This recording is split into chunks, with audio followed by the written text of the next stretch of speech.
a contradição, que se vocês voltarem a alguns poucos vídeos, Acho que no penúltimo vídeo a gente falou disso. a gente fala sobre a importância de conversar, de deixar tudo muito claro, especialmente com as crianças, porque as crianças não são bobas, etc, etc. Nesse filme a gente ficou assim, será? Olá, meu nome é Mira, Eu sou a Raquel nós somos psicólogas clínicas. e hoje vamos falar do filme mais esperado do ano. Acho que os brasileiros todos assistiram o Oscar esse ano, só Por conta dele. vamos falar de Ainda Estou Aqui. E só para deixar muito claro por que a gente demorou a fazer a análise do filme, é só porque a gente sabia que era muito triste. Eu gosto muito de história, eu já sabia tudo que tinha acontecido, então eu já imaginava o conteúdo do filme e eu posterguei, assisti e botei a Raquel nessa de tentar enrolar, mas aí chegou uma hora que a gente viu que não dava, a gente ia ter que encarar a tristeza, choramos horrores vendo o filme. Foi menos pior do que eu imaginava, tá? Se isso ajuda vocês também, se estão nessa mesma pegada de não querer ver por causa disso, foi menos pior do que eu imaginava. Eu não chorei o filme inteiro. Eu também não. Então... Eu levei bem até a hora que eles vão se mudar. A cara das crianças, quando ela diz que eles vão se mudar, nossa, aquilo ali acabou comigo. Aí ali foi ladeira abaixo. Qualquer coisinha eu ficava já chorando de novo. Muito entendendo o sofrimento, né, daquelas pessoas. Então, dá pra ver sem chorar, tem pelo menos uma parte. E aí a gente resolveu, então, é a hora de falar, já ainda estou aqui. E aí, eu acho que essa questão do dá pra ver o sofrimento, eu acho que, agora entrando numa coisa menos análise psicológica rapidamente, então, por isso também que acredito que o filme tenha ganhado o Oscar de fato, porque é impressionante como você consegue sentir o que os personagens estão sentindo. Então, assim, as atuações realmente estão incríveis. O filme, como um todo, assim, Sim. me surpreendeu. Me surpreendeu não, né? Eu já esperava muito. Mas acho que foi... Mas bem correspondeu interessante. à expectativa, né? Exatamente. De fato, a Fernanda Torres está fantástica. Sim. Fantástica, né? Ela consegue integrar ali toda a dor, a força, o sofrimento daquela mulher, o desespero, né? Ao se ver sem dinheiro, sem ter como pagar as contas e abandonando todos os sonhos, realmente só no olhar, né? Ela expressa as coisas só no olhar. Impressionante. E depois no final, Dona Fernandona também. Pô, não falou uma palavra e eu me debulhei completamente. Falei, senhora, por favor. Então, realmente, as Fernandas, mãe e filha, estavam espetaculares no filme, né? De fato. E o resto do elenco também, mas eu acho que as duas impactam mais Realmente. do que todo mundo. Mas vamos lá. Vamos lá. Então, a gente queria começar dando, obviamente, as devidas ressalvas e proporções do assunto que a gente vai abordar. É um tema é uma situação muito específica, é um tema muito delicado. E então tem algumas coisas até que que vai parecer que a gente está se contradizendo com outros vídeos e a gente vai explicar um pouco melhor. Então a gente vai começar falando sobre a cena da professora que... A Marta, né? A Marta, não tava lembrando o nome. Que foi presa junto com o Rubens. E a Eunice eventualmente vai lá falar com ela e pedir pra ela depor, pra falar que foi presa junto com o Rubens, que viu ele lá, pra poder tentar dar seguimento ao processo que ela tá fazendo. E aí a professora se nega. E num primeiro momento aqui em casa, quando a gente viu isso, a gente ficou, caramba, né? Por quê? Que horror, não quer ajudar, não sei o quê. Só que da mesma hora a gente foi conversando aqui e chegamos à conclusão que não dá pra julgar. É uma situação de vida ou morte. Não é uma situação de ética e moral. Então, se eu depor, se eu falar, se eu entregar um documento, se eu fizer qualquer coisa, eu posso simplesmente nunca mais aparecer. Sim. Então, como é que você vai julgar a decisão de uma pessoa que tá tentando sobreviver? Não tem como. É o que a gente fala sempre do contexto, sabe? Olhar pro contexto, olhar pro que a pessoa tá passando, o que tá em jogo, o que tá acontecendo, pra poder tentar entender o comportamento de cada um. Especialmente porque, nesse caso, especificamente, ela falar o que a Eunice pede não mudava o cenário, né? Então, você tá pedindo pra ela se expor demais, pra ela colocar a própria vida em risco, ainda que isso, naquele momento especificamente, não significasse muita coisa, né? Porque uma professora dizer que viu alguma coisa contra o governo, né? Um governo ditatorial, o que vale? Zero, vale nada.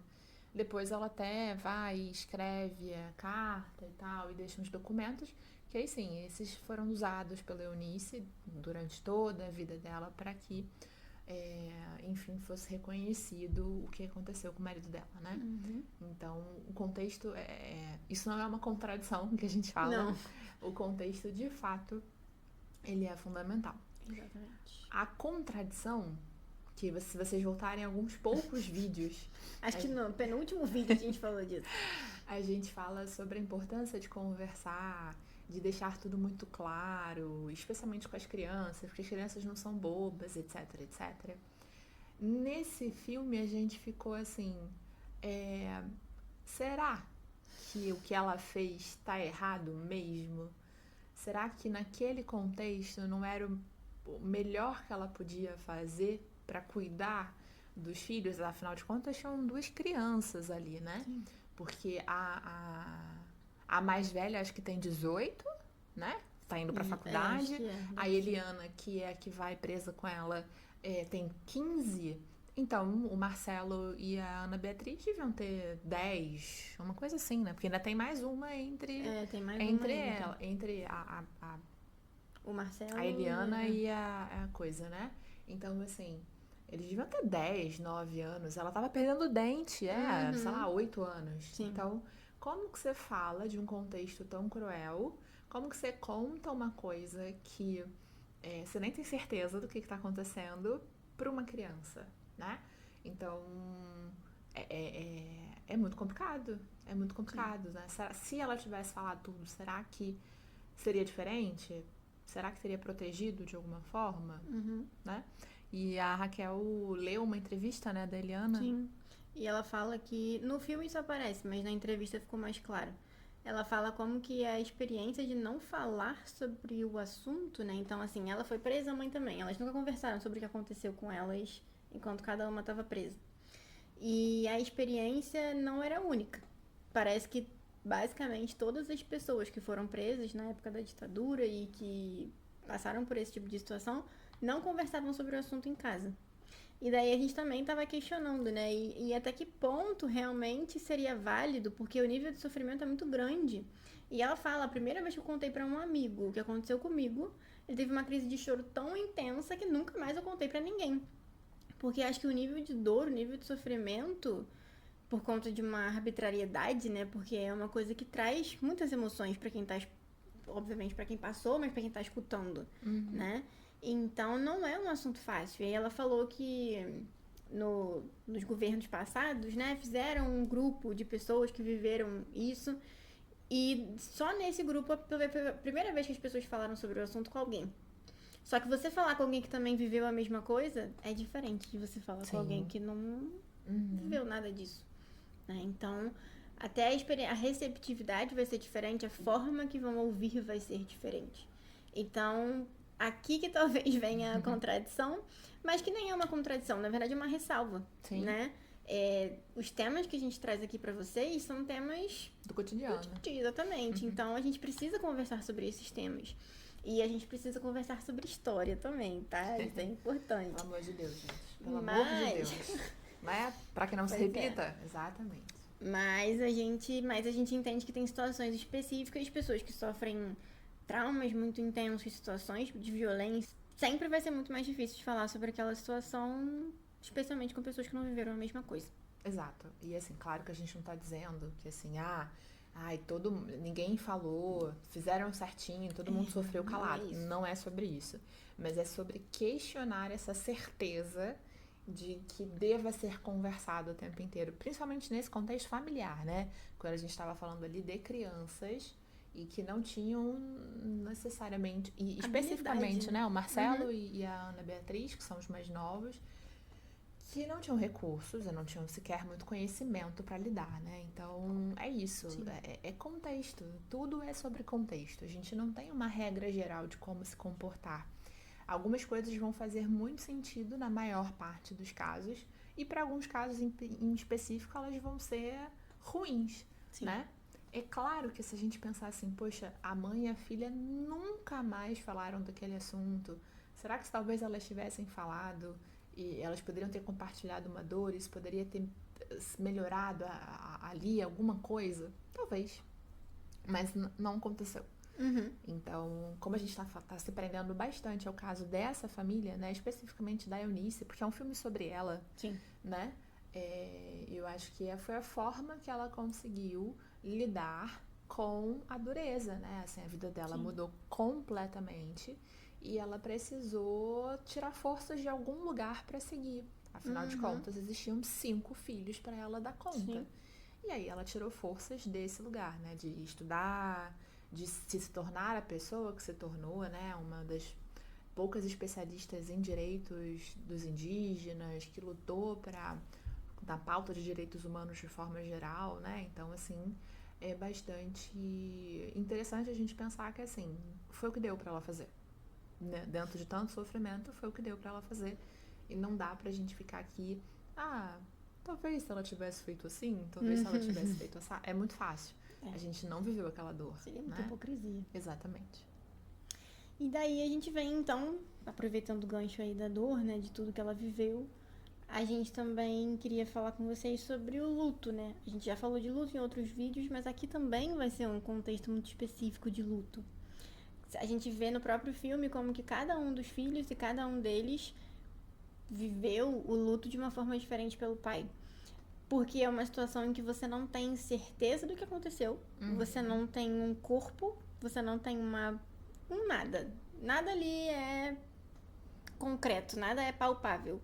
Então, como que você vive o luto de uma coisa que você não sabe quando aconteceu, como, eu não sei se precisa, mas às vezes é bom. Quando aconteceu, como se aconteceu, acho que é o ponto, sabe? Né? Então, você fica sempre com aquela expectativa, com aquela esperança, né, de alimentando. E aí tem uma cena em que eles conversam, 2 dos irmãos conversam, né? Quando que você enterrou o papai? Os 2 mais novos. Os 2 mais novos. E aí um fala, quando a mamãe doou as roupas dele, só que isso foi muito tempo depois. E ela fala, pra mim foi quando a gente se mudou pra São Paulo. Então, cada um teve... A Eliana, no caso, lendo a entrevista, não pelo filme, mas lendo a entrevista, a gente vê que pra ela já foi no dia que ela foi presa. Ela já sabia o que tinha acontecido dentro dela, digamos assim, né? Porque é a única forma de saber também. Então, cada um foi passando pelo luto num momento diferente, de uma maneira diferente. E só que isso é muito difícil. E pra mãe que tá ali tendo que passar uma força, passar quase que um tá tudo bem, mesmo que a gente saiba que não tá. Isso deve ter sido extremamente difícil. Sim, né? Exato. Até porque quando ela vai ter certeza disso muitos e muitos anos depois, né? Sim. Enfim, eles chegam a essa conclusão, porque não se tem informações mais dele, mas a certeza absoluta é infinitamente depois. Então, de fato, é uma situação muito, muito delicada. É claro que a falta de conversa também colaborou para a dificuldade de vivência do luto, né? Sim. Porque a partir pelo filme e pela entrevista da Eliana, efetivamente essa conversa não existiu. E aí é bastante complicado também não ter essa conversa. Mas é tudo isso que a gente falou dentro desse contexto, né? Foi a forma como essas pessoas entenderam que dava para lidar, aquilo que elas podiam oferecer naquele momento. E não dá pra gente ficar dizendo que é certo ou errado tanto tempo depois. Sim. Eu ia falar, não é relevante. Eu ia falar que vou contar pra você.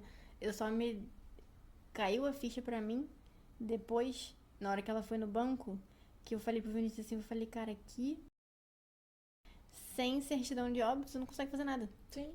Por isso que ela não consegue mexer no banco. Por isso que ela vende o terreno sem RG sem nada, e por valor muito mais barato. Não consegue nada, porque você não... A pessoa, teoricamente, tá ali, você não pode fazer nada. E aí, pensando há tantos anos atrás, a conta estava no nome dele, né? Porque era ele quem trabalhava, então... E olha quanta ela não gente sabia fazer nada. Não deve ter passado por isso e por coisa pior. Sim. Por não ter uma certidão de óbito, sabe? Sim, é por isso que ela corre atrás dessa certidão de óbito, né? Que loucura, né? Impacta muita coisa. Como é que a gente vai terminar esse filme?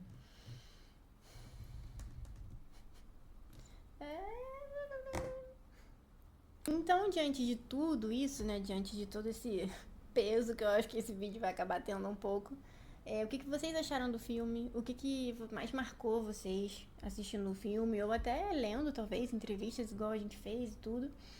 Tem mais alguma coisa que vocês acham que a gente não falou que vocês gostariam que a gente falasse? Talvez desse tema especificamente, desse período, né? Especificamente.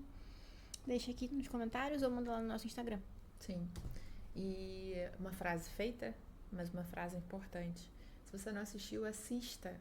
Para que nunca seja esquecido, para que nunca seja repetido. Até a próxima. Até.